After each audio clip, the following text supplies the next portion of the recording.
O que o presidente dos Estados Unidos, o líder da Igreja Ortodoxa, as Nações Unidas, o Congresso americano e presidentes de Israel e Palestina têm em comum? Bem, nos últimos meses, todos foram visitar o Papa Francisco, o líder da Igreja Católica. Sabe, amigos, parece que bem poucos cristãos hoje se lembram por que os protestantes protestaram. Deixe-me explicar. Esses últimos 2 anos foram bem notáveis para a Igreja Católica, começando com a surpreendente renúncia do Papa Bento XVI, alegando o mau estado de sua saúde como motivo. Mas muitos se perguntam se essa é a real história. Então, no dia 13 de 3 de 2013, o mundo observava em admiração a fumaça branca saindo da chaminé da Capela Sistina, e um cardeal argentino, Jorge Bergoglio, foi apresentado como novo Papa. Foi muito significante não somente para os 1,2 bilhões de católicos em todo o mundo, como sendo o primeiro Papa vindo das Américas, e o primeiro a se chamar Francisco. Mas foi especialmente alarmante aos evangélicos que este homem, aparentemente humilde, fosse o primeiro jesuíta a ser eleito Papa. Eu penso que isso tem implicações profundas.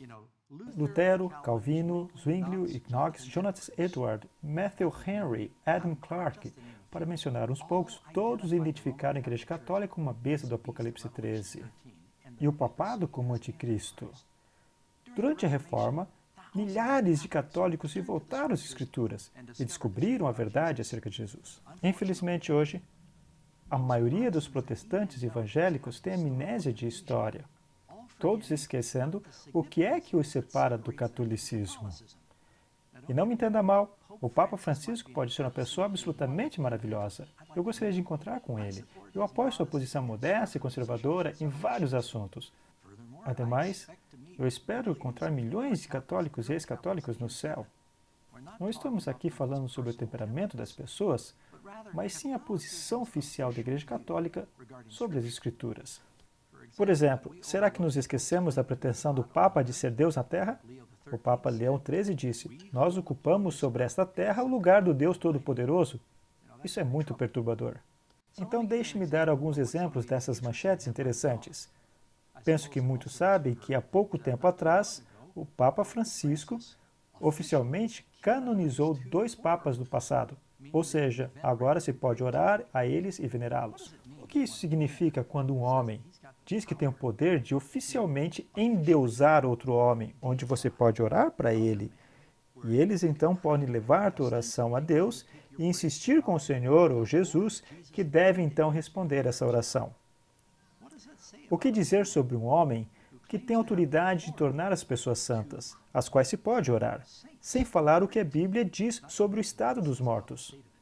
No artigo da New York Times sobre isso, escrito por Jim Yardley, ele diz: notadamente, entre os cardeais e líderes políticos, assentados perto do altar externo estava Bento XVI, o ex-papa que em grande medida permaneceu afastado da mídia desde sua resignação histórica ano passado. Sua decisão de renúncia levou à eleição do Papa Francisco. Francisco gentilmente abraçou Bento por ocasião da canonização dos outros 2 papas, que hoje é conhecido simplesmente como Papa Emérito. O autor do artigo continua: para Francisco, que emerge como grande líder global depois de somente 1 ano como Papa, a cerimônia de canonização ofereceu um púlpito para sublinhar sua ocupada agenda, de tentar unificar as diferentes facções católicas. Ao ele se preparar para 2 grandes encontros nas quais se espera que o prelado toque em alguns dos assuntos sociais mais polêmicos que confrontam a Igreja Católica. Os 2 papas mortos são ícones dos 2 alinhamentos dentro da Igreja. E ao canonizá-los juntos, Francisco está enviando uma mensagem tanto política como religiosa. Aqui o autor está falando sobre o Papa João XXIII, que foi canonizado, e o Papa João Paulo II. Esses tiveram abordagens religiosas bem diferentes dentro da Igreja Católica. João XXIII é um herói para muitos católicos liberais, por seu 2º concílio do Vaticano no início dos anos 60, que buscou abrir a Igreja para a Era Moderna. Por outro lado, João Paulo II é um herói para muitos católicos conservadores, por causa de suas resistências aos elementos liberais dentro da Igreja. Ao juntar suas canonizações, muitos analistas comentam que Francisco buscou banalizar suas diferenças para tentar reconciliar divisão dentro da igreja e achar um consenso ao ele se preparar para os encontros conhecidos como sínodos, centrados no tema da família. Vai ser interessante acompanhar o que vai sair desse sínodo de família. Minha expectativa é que vão falar sobre a importância de santificar o domingo.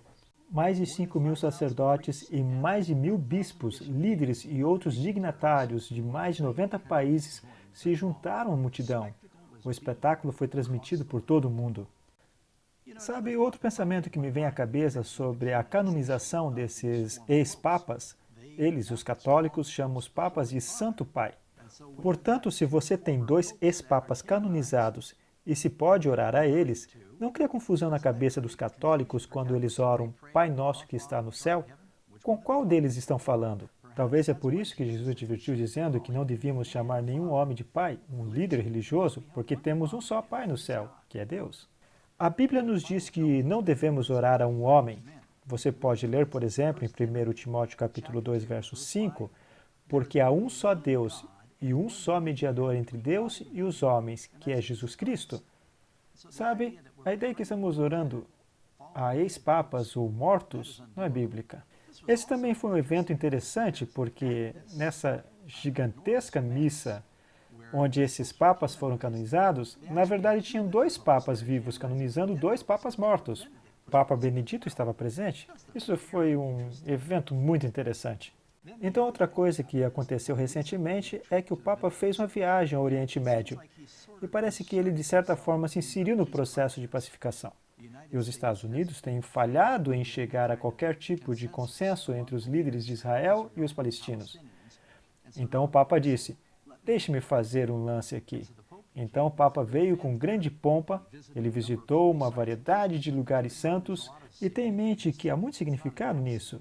Não é um acidente que o Oriente Médio representa os lugares mais sagrados da história, para os muçulmanos de todo o mundo, para os católicos, para os protestantes e para os judeus. Sua ida para lá tem muito significado e o Papa aparecendo em lugares como o Monte do Templo, onde está situado o Domo da Rocha, o lugar onde estava o Templo de Salomão, o lugar onde Jesus ensinava, onde os judeus gostariam de construir o templo outra vez.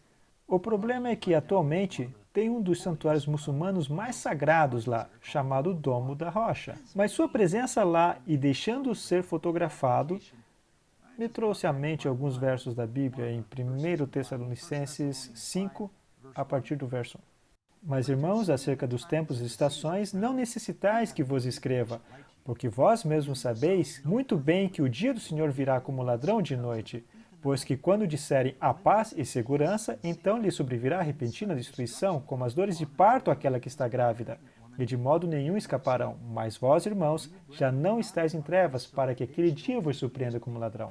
É por isso que deveríamos estar acordados, sóbrios e enxergar essas coisas que estão acontecendo perante nossos olhos.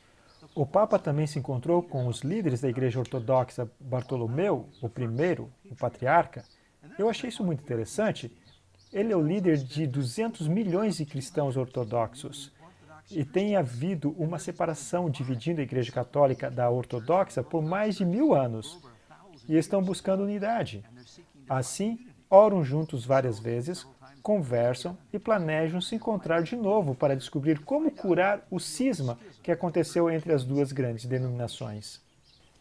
Em 2 Tessalonicenses 2, 3 e 4 diz, ninguém de maneira alguma vos engane, porque não será assim sem que antes venha a apostasia, e se manifeste o homem do pecado, o filho da perdição, o qual se opõe e se levanta contra tudo o que se chama Deus, ou se adora, de sorte que se assentará como Deus no templo de Deus, querendo parecer Deus. Muito interessante. Se você voltar ao mês de março, o presidente dos Estados Unidos fez uma viagem especial à Europa, e ele também tirou um tempo e visitou o Papa. E diz aqui, e eu leio de uma reportagem da CNN, o presidente Barack Obama deu ao Papa Francisco uma caixinha de semente, um símbolo de seu primeiro encontro, provendo um novo começo de relações entre a administração e a liderança católica, depois de anos de relações esfriadas. Porque a posição do presidente Obama em certos assuntos sociais, como aborto, está bem fora da sintonia com a posição da Igreja Católica. E assim estão tentando reconciliar isso. E nessa imagem particular apresenta o presidente Obama sentado à mesa com o Papa, e o Papa até parece, pelo menos eu me lembro, quando eu estava no ensino fundamental, entrava em uma encrenca e tinha que ir à diretoria, essa é a primeira coisa que me veio à mente. E até parece que o presidente está reconhecendo a superioridade do Papa nessa imagem. Também achei interessante a caixa. Obama deu de presente uma caixa com sementes. A caixa foi feita de madeira da primeira catedral construída na América do Norte, a primeira catedral católica construída na América do Norte. E também o Papa deu ao presidente alguns livros. Aqui diz que lhe deu 2 medalhas, uma simbolizando a necessidade de paz e solidariedade entre os 2 hemisférios e um exemplar do livro A Alegria do Evangelho, um livro escrito pelo Papa Francisco que apela a uma nova era de evangelismo e uma nova atenção aos pobres. Isso me lembra de uma citação muito significativa que se encontra no clássico livro chamado Grande Conflito, e ele se encontra na página 588. Os protestantes dos Estados Unidos serão os primeiros a estender as mãos através do abismo para apanhar a mão do Espiritismo. Estender-se-ão por sobre o abismo para dar mãos ao poder romano, e sob a influência dessa tríplice união, esse país seguirá as pegadas de Roma, desprezando os direitos de consciência. Pouco a pouco, você vê mais credibilidade e mais reconhecimento sendo dado à Igreja de Roma.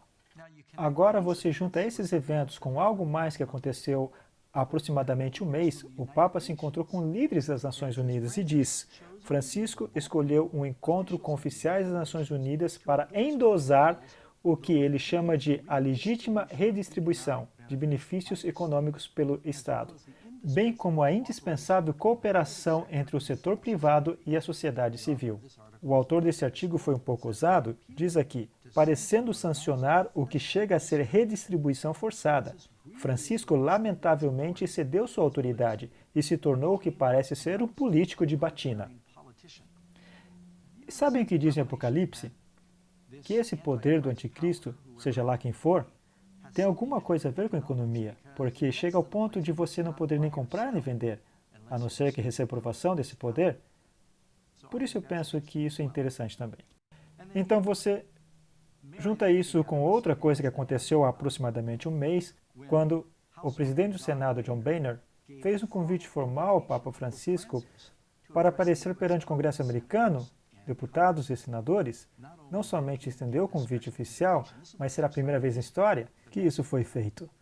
E foi apoiado não somente pelos republicanos, mas igualmente pelos demócratas. Nancy Pelosi, a líder demócrata da Califórnia, ela diz ter sido um prazer se unir a Boehner neste convite, acrescentando que ela tem sido inspirada pelas mensagens de paz, compaixão e irmandade que vieram do Papa Francisco. Sabe, é interessante notar a esse ponto que o presidente do Senado, John Boehner, é católico, bem como Nancy Pelosi, assim como a maioria dos juízes da Suprema Corte americana hoje. E olha que até certo ponto da história americana não havia nenhum católico na Suprema Corte. Bem, amigos, parece que está acontecendo mais e mais. E vemos que esse Papa é muito culpado, que está fazendo tudo o que pode para se projetar sobre o palco global como um líder tanto financeiro como em economia, em política, um líder em assuntos religiosos. E certamente a profecia está se cumprindo. Todo mundo está se maravilhando seguindo a besta. É por isso que Ellen White escreveu no livro Grande Conflito, na página 563, as igrejas protestantes estão em grandes trevas, pois, do contrário, discerniriam os sinais dos tempos. A Igreja de Roma emprega todo expediente para estender a influência e aumentar o poderio, preparando-se para o conflito feroz e decidido, a fim de